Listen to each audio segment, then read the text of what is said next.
Érection des monuments commémoratifs du passage. Un événement aussi important dans l'histoire d'Israël devait être à jamais rappelé à son souvenir. Verset 2.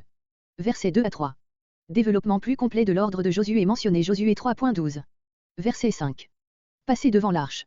Ces 12 hommes n'avaient pas passé le Jourdain avec le reste du peuple, ils étaient restés au bord du fleuve, contemplant l'œuvre merveilleuse de Dieu en faveur de son peuple, c'est maintenant que commence leur rôle actif. Verset 8.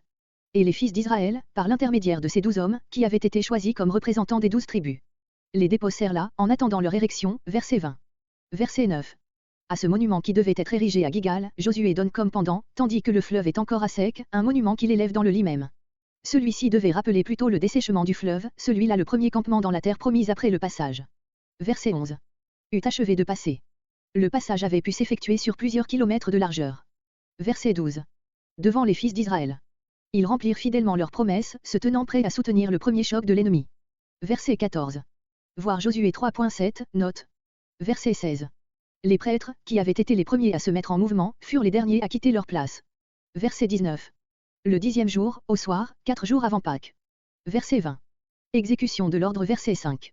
Giga. Cet endroit, qui n'est aujourd'hui qu'une colline avec quelques ruines, nommée Djeldjul, est situé dans la plaine, à 8 km à l'ouest du Jourdain, à environ 40 minutes à l'est de l'emplacement de Jéricho.